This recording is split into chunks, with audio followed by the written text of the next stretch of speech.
Shalom, kekasih di dalam Tuhan Yesus Kristus. Apa kabar semua?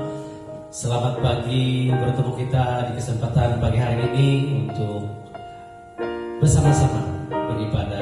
Meskipun di mana saja kita berada, tetapi kasih Tuhan pasti bersama-sama dalam kita. Sebelum kita memulakan ibadah kita pada pagi hari ini, mari semua kita tunduk kepala dan berdoa dalam keadaan apapun.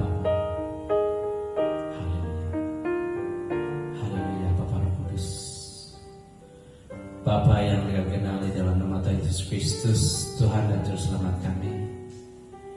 Tuhan, kami sangat bersyukur karena kami mempunyai Allah seperti-Mu.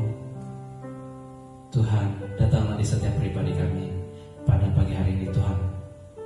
Walau di mana kami saja berada Tuhan. Tuhan, persatukanlah kami Tuhan di tempat ini bagi memuliakan nama-Mu. Kami tahu Tuhan, beban berat ada di bawah kami Tuhan, dalam pembelajaran, persekolahan, dalam pekerjaan, keuangan, kekeluargaan.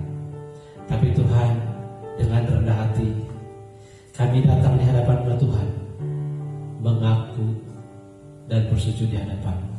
Tuhan, bebaskan kami dari belenggu ini, bebaskan kami. Tuhan Yesus, sebentar lagi kami memulakan ibadah kami. Biarlah kuasa Roh Kudus mengurapi setiap kami dari permulaan Tuhan, pertengahan sampai akhir ibadah kami. Kami hanya berdoa di dalam nama Tuhan Yesus Kristus, darah-Mu yang tercurah. Mari anak-anak Tuhan, mari kita katakan amin.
Saudara kekasih di dalam nama Tuhan Yesus Kristus, saya membacakan Mazmur pasal 1 yang bertajuk Kebahagiaan yang Sejati.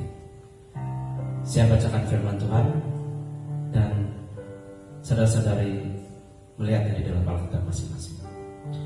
Berbahagialah orang yang tidak mengikut nasihat orang jahat tidak mengikuti contoh orang yang berdosa atau bergaul dengan orang yang menghina Allah, tetapi suka mentaati Taurat Tuhan dan merenungkannya siang dan malam. Mereka percaya dalam segala usaha. Mereka seperti pokok yang ditanam di tepi sungai, yang berbuah pada musimnya dan tidak pernah layu daunnya. Tetapi orang yang jahat tidak begitu. Mereka seperti sekam yang ditiup angin. Orang yang jahat akan dihukum oleh Allah dan dipisahkan daripada umatnya. Orang yang taat dipimpin dan dilindungi Tuhan, tetapi orang yang jahat menuju kebinasaan. Demikianlah pembacaan dari firman Tuhan.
Saudara dan saudari, saat ini adalah doa pengampunan doa. Mari dalam keadaan senyap, sejenak, mari kita berdoa kepada Tuhan. Tuhan Bapa Surgawi yang Maha Suci dan Maha Pemurah, kami orang-orang yang berdosa sangat memerlukan belas kasihan-Mu. Sekarang mengaku di hadapan-Mu atas segala dosa kami di dalam pikiran, perkataan dan kelakuan. Kami mohon Engkau mengasihani dan memberi anugerah pengampunan-Mu, karena kami sentiasa menuruti hawa nafsu dan melawan kehendak-Mu yang suci, tamak akan kepentingan duniawi dan memendam rendah akan berkat surgawi, serta mensia-siakan kasih dan kemurahan Bapa Surgawi. Kami juga sentiasa kurang beriman dan juga kurang berkelakuan baik. Kami juga tidak mementingkan pekerjaan surgawi serta kehidupan rohani, tidak mempunyai kesaksian yang baik terhadap sesama manusia, dan tidak layak disebut yang setia di hadapan Tuhan. Ya Tuhan, kasihanilah kami dan ampunilah kami. Sucikanlah kami dengan darah Kristus dan penuhilah kami dengan kuasa Roh Kudus, agar kami dapat dikuatkan kembali untuk melayani Engkau dengan penuh setia. Kami berdoa di dalam nama Tuhan Yesus Kristus. Amin.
Saudara-saudari, Allah surgawi sentiasa mendukungkan iman kita yang sejati. Oleh itu, marilah kita mengisytiharkan iman kita dengan bersama-sama berdiri dan melafazkan. Saya yang mendoloi. Aku percaya kepada Allah Bapa yang Maha Kuasa, Khalik langit dan bumi, dan kepada Yesus Kristus, anaknya yang tunggal Tuhan kita, yang dikandung daripada Roh Kudus, lahir dari anak darah Maryam, yang menderita di bawah pemerintahan Pontius Pilatus, disalibkan, mati dan dikuburkan, turun ke dalam kerajaan maut, pada hari yang ketiga bangkit pula di antara orang mati, naik ke sorga, duduk di sebelah kanan Allah Bapa yang Maha Kuasa. Dari sana Dia akan datang kembali untuk menghakimi orang yang masih hidup dan yang mati. Aku percaya kepada Roh Kudus, gereja yang kudus dan persekutuan orang kudus, pengampunan dosa, kebangkitan tubuh, dan hidup yang kekal. Amin.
Shalom, apa kabar semua? Kita bersyukur kepada Tuhan sebab pada hari ini kita sekali lagi dapat bersama-sama di dalam ibadah online ini untuk belajar firman Tuhan. Pada hari ini saya akan membaca firman Tuhan yang diambil dari Efesus 2 ayat 11 sampai 22. Dengan tajuknya adalah dipersatukan di dalam Kristus. Saya bacakan Efesus 2, 11 hingga 22. Karena itu ingatlah bahwa dahulu sebagai orang-orang bukan Yahudi menurut daging, yang disebut orang-orang tak bersunat oleh mereka yang menamakan dirinya sunat, yaitu sunat lahiriah yang dikerjakan oleh tangan manusia. Bahwa pada waktu itu kamu tanpa Kristus tidak termasuk kewarganegaraan Israel dan tidak mendapat bahagian dalam ketentuan-ketentuan yang dijanjikan, tanpa pengharapan dan tanpa Allah di dalam dunia. Tetapi sekarang di dalam Kristus Yesus, kamu yang dahulu jauh sudah menjadi dekat oleh darah Kristus.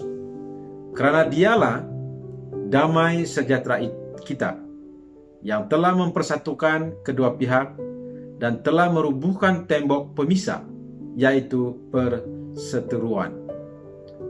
Sebab dengan matinya sebagai manusia, ia telah membatalkan hukum Taurat dengan segala perintah dan ketentuannya untuk menciptakan keduanya menjadi satu manusia baru di dalam dirinya. Dan dengan itu mengadakan damai sejahtera. Dan untuk memperdamaikan keduanya di dalam satu tubuh dengan Allah oleh salib, dengan melenyapkan perseteruan pada salib itu. Ia datang dan memberitakan damai sejahtera kepada kamu yang jauh dan damai sejahtera kepada mereka yang dekat. Karena Dia, kita kedua pihak dalam satu roh beroleh jalan masuk kepada Bapa. Demikianlah kamu bukan lagi orang asing dan pendatang, melainkan kawan sewarga dari orang-orang kudus dan anggota-anggota keluarga Allah, yang dibangun di atas dasar para rasul dan para nabi, dengan Kristus Yesus sebagai batu penjuru. Di dalam Dia tumbuh seluruh bangunan, rapi tersusun, menjadi bait Allah yang kudus di dalam Tuhan. Di dalam Dia kamu juga turut dibangunkan menjadi tempat kediaman Allah di dalam Roh Allah. Mari kita berdoa. Bapa di surga, Tuhan kami Yesus Kristus dan Roh Kudus, terima kasih Tuhan atas kesempatan yang Tuhan telah berikan kepada kami untuk belajar firman-Mu. Berkati hamba-Mu yang menyampaikannya, dan berkati kami semua yang mendengarnya, agar Tuhan kami dapat memahami, menghayati, dan melakukan hal ini di dalam kehidupan kami sebagai orang-orang yang percaya. Terima kasih Tuhan, kami menyerahkan masa ini di tangan-Mu. Di dalam nama Tuhan kami Yesus Kristus, kami sudah berdoa. Amin. Saudara dan saudari yang dihormati sekalian, yang dikasihi sekalian, petikan ini adalah sebahagian daripada surat Rasul Paulus ke Efesus. Petikan ini atau petikan surat ini bertujuan untuk memberitahu pengikut Kristus di Efesus bahwa bagaimana Kristus telah mempersatukan orang-orang bukan Yahudi dan orang Yahudi dengan merobohkan tembok pemisah, yaitu perseteruan. Di Efesus, pengikut-pengikut Yesus menghadapi kesulitan karena terdapat orang-orang yang berusaha memecah belahkan para pengikut Yesus. menjadi kelompok-kelompok yang berbeza. Dan mereka bukannya mengikut pemberitaan Paulus yang mereka terima sebelum ini. Jadi Paulus mengangkat masalah kesatuan dalam jemaat yang terdiri daripada orang-orang Yahudi dan bukan orang Yahudi sebagai salah satu persoalan utama di dalam suratnya ke Efesus. Saudara dan saudari, Efesus adalah satu kota yang mempunyai rakyat bukan orang-orang Yahudi, dan juga terdapat orang-orang Yahudi. Di dalam ayat 11 hingga 22, Rasul Paulus mengatakan bahwa dahulu orang-orang bukan Yahudi di Efesus bukan anggota keluarga Allah. Paulus mengatakan sedemikian, dahulu kamu bukan sebahagian daripada anggota keluarga Allah. Dalam konteks ini, Paulus memahami atau coba menggunakan anggapan bahwa orang-orang Israel atau orang-orang Yahudi adalah keluarga Allah. Paulus mengingatkan pengikut Kristus di Efesus bahwa dahulu secara tubuh atau keturunan mereka bukan orang-orang Yahudi. Mereka ini dipanggil orang-orang yang tidak bersunat oleh orang-orang Yahudi yang bersunat. Sunat itu adalah satu tanda Abraham menepati janji Allah kepada keturunannya. Allah berjanji untuk membuatkan keturunan Abraham menjadi bangsa yang besar dan memberi tanah yang akan menjadi milik mereka sendiri. Sebagai respon Abraham kepada Allah, semua keturunannya laki-laki harus disunat. Ini kita boleh lihat di dalam Kejadian 34 ayat 21 hingga 24. Bahkan para lelaki yang ingin menjadi sebahagian orang Yahudi harus disunat. Paulus menegaskan bahwa mereka bukan orang Yahudi secara lahiriah. Paulus menyatakan bahwa pada waktu itu, sewaktu orang-orang Efesus tanpa Kristus atau belum menjadi pengikut Kristus lagi, mereka tidak termasuk sebahagian daripada orang Israel yang mendapat bahagian daripada ketentuan-ketentuan yang dijanjikan oleh Allah, atau pengampunan dosa, pembenaran, anugerah, dan karunia keselamatan melalui dan dalam Kristus Yesus. Paulus merujuk orang Israel sebagai bangsa yang telah percaya kepada Kristus dan telah beroleh anugerah keselamatan dari Yesus Kristus. Mereka pada ketika itu hidup tanpa pengharapan, tanpa Allah di dalam dunia ini. Atau dengan kata lain, orang-orang Efesus sebelum mereka percaya kepada Kristus, mereka hidup tanpa pengharapan, tanpa Allah di dalam hidup mereka.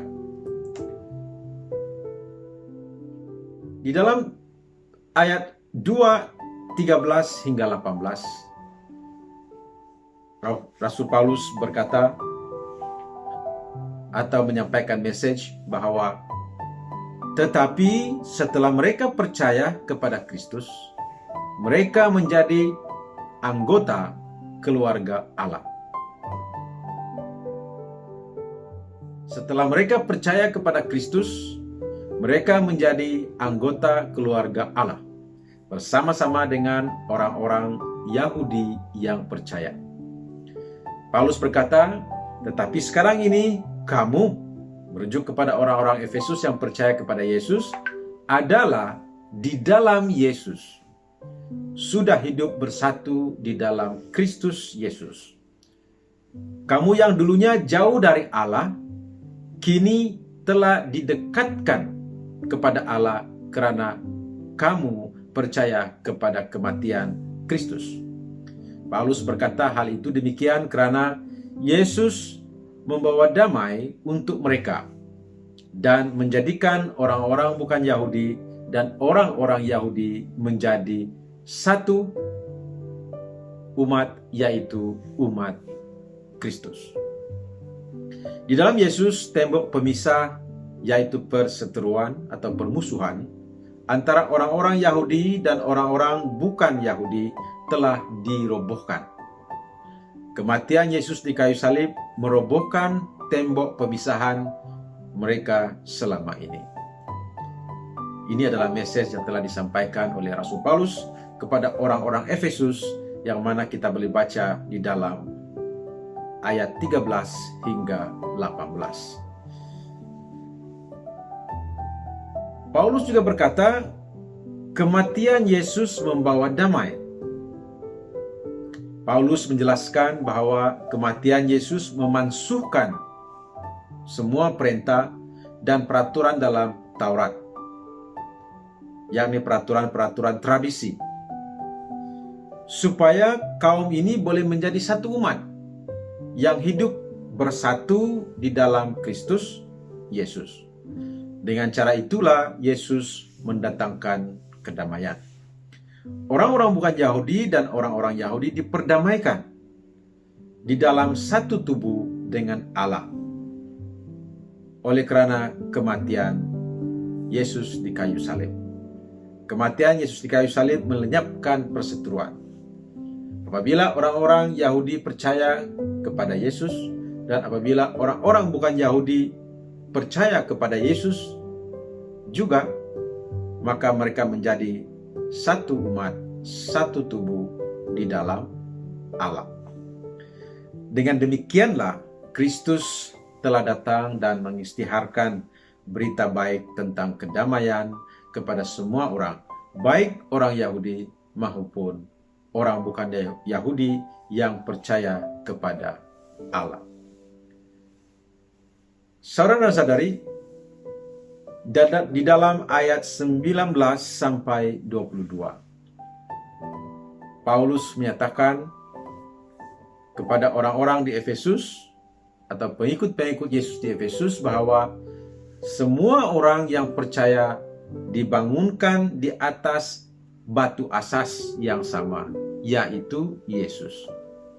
Paulus menegaskan bahwa pengikut Kristus di Efesus bukanlah orang asing dan pendatang.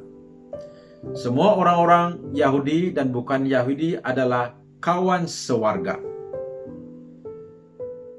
Kata-kata Rasul Paulus ini bukanlah berarti kewarganegaraan yang melibatkan pemerintah di Efesus atau kuasa politik yang berada di Efesus, tetapi menjadi warga kelompok orang-orang yang kudus, warga kepada anggota-anggota keluarga Allah yang dapat datang ke hadirat Allah dengan pertolongan Allah.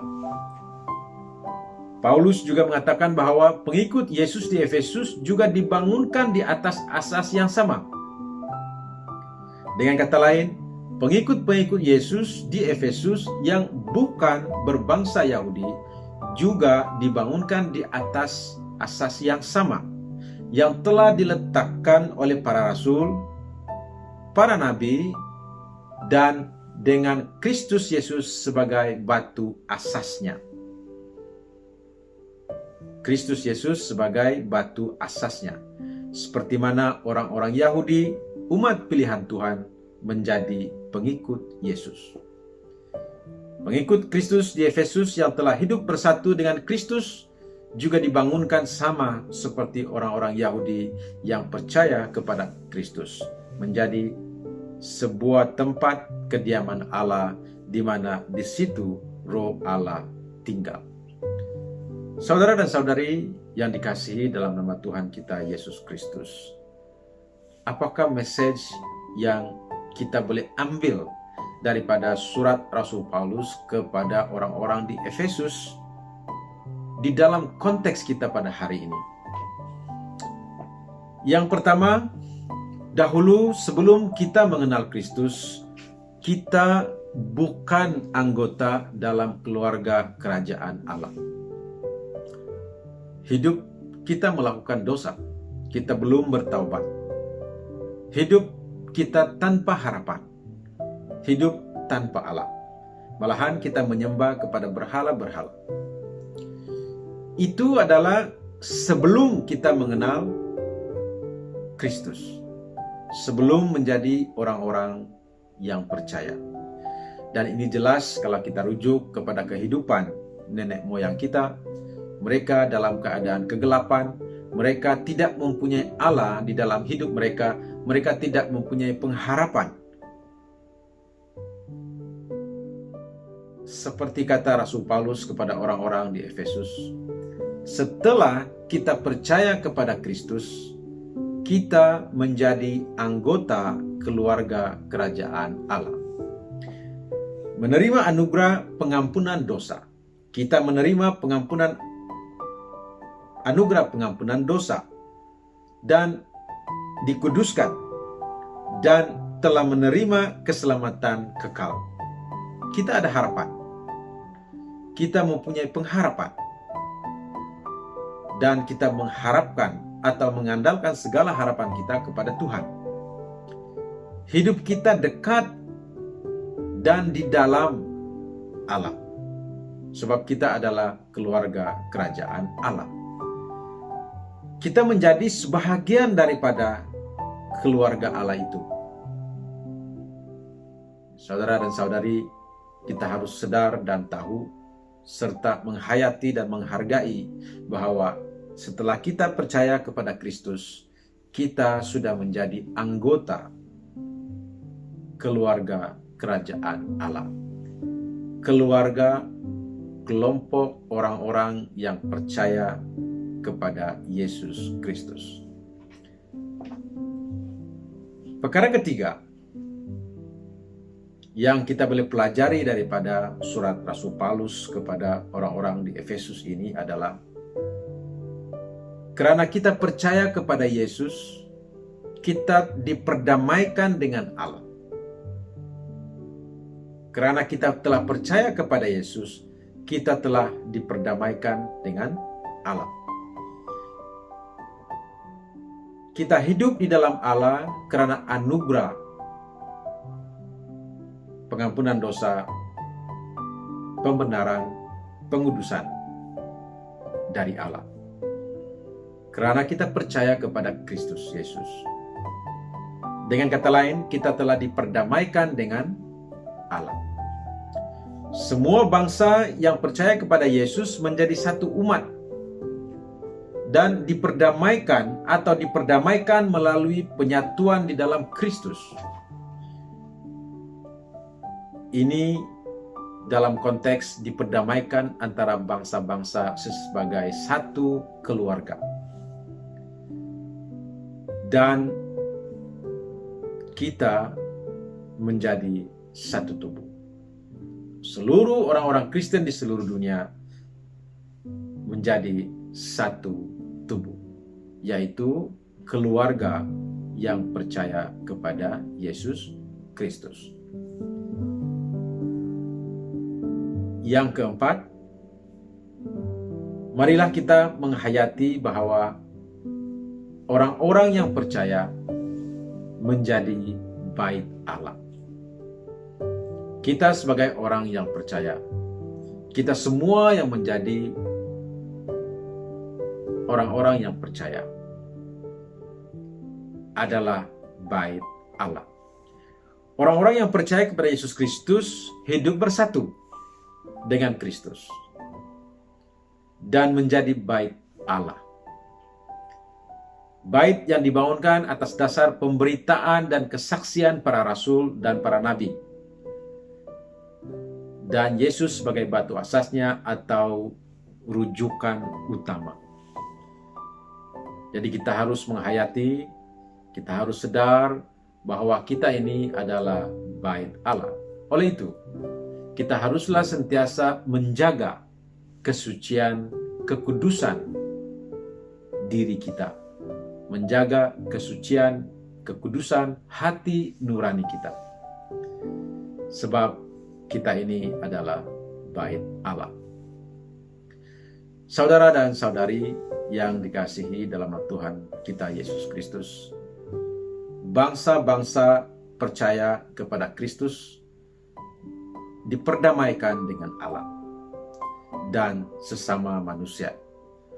Marilah kita bersatu dalam Kristus dan menjadi gereja yang kuat dan memberkati sesama. Amin. Tuhan memberkati.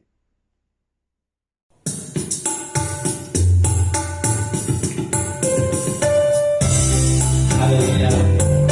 Sebelum kita balik, mari kita nyanyikan lagu ini di bawah kipasnya dengan versi dangdut. Haleluya.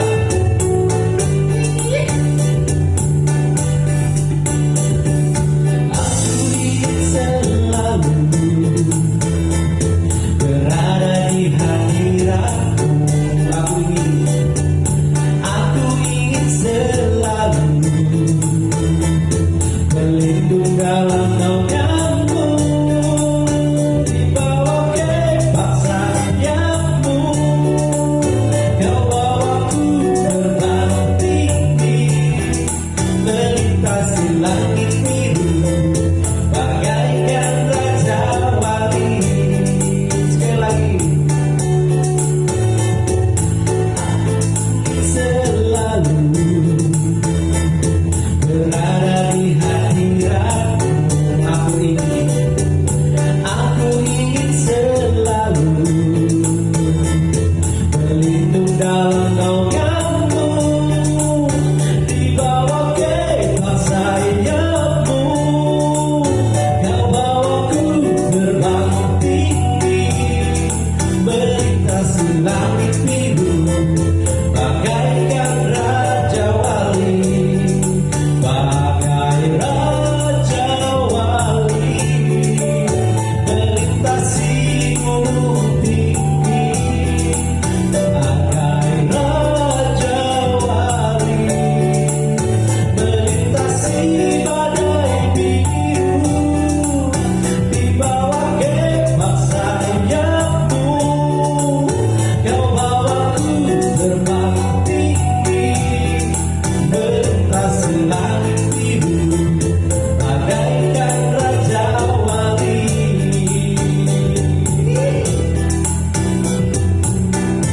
Haleluya. Sekali lagi kita nyanyikan lagu ini. Aku ingin selalu berada di hadirat-Mu. Aku ingin selalu berlindung dalam nama-Mu, di bawah kepak sayap-Mu. Kau bawaku terbang tinggi, melintasi langit biru, bagaikan raja wali. Sekali lagi. Melintasi langit biru, bagaikan raja wali. Melintasi langit biru, bagaikan raja wali.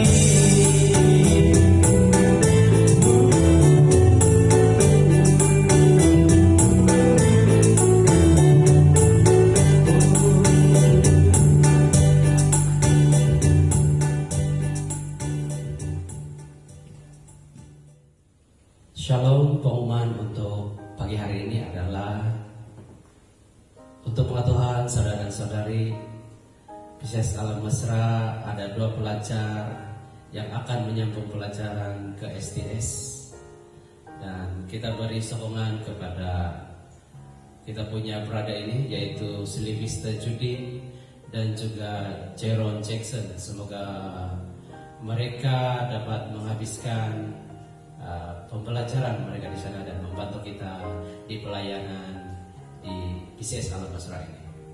Selaku EJG PCS Alam Mesra sangat berbesar hati dan berterima kasih karena komitmen mereka di dalam gereja juga dalam pelayanan. Dan hal kedua adalah berkenaan dengan pembukaan gereja buat masa sekarang, oleh karena ekoran SOP yang tidak menggalakkan untuk kita beribadah di gereja. Justru dengan itu kita akan teruskan pelayanan ibadah online kita setiap hari Minggu, sehingga tarikh yang akan diberitahu kelak. Terima kasih, dan itu saja pengumuman. Shalom saudara dan saudari. Sebelum kita pulang, marilah kita mengingati dan mentaati ajaran Tuhan Yesus Kristus tentang kasih. Tuhan Yesus berkata, inilah perintah yang paling utama. Dengarkanlah hai bangsa Israel, Tuhan Allah kita, Dialah Tuhan yang esa. Kasihilah Tuhan Allahmu dengan sepenuh hatimu, dengan segenap jiwamu dan seluruh akalmu, dengan segala kekuatanmu. Perintah yang kedua ialah kasihilah sesama manusia seperti kamu mengasihi dirimu sendiri. Tiada lagi perintah lain yang lebih utama daripada kedua-dua perintah ini. Markus 12 ayat 29 sampai 31. Mari kita berdoa. Marilah kita pulang dengan membawa berkat Allah kita. Anugerah Tuhan Yesus Kristus, kasih Allah Bapa, dan persekutuan Roh Kudus menyertai kamu sekalian.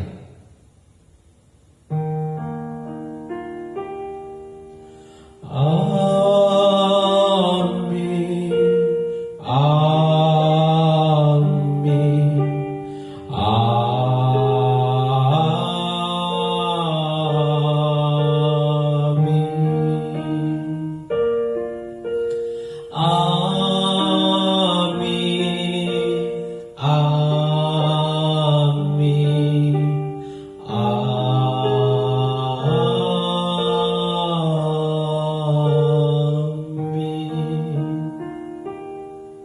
Saudara-saudari, ibadah selesai. Kita jumpa di minggu yang akan datang. Shalom.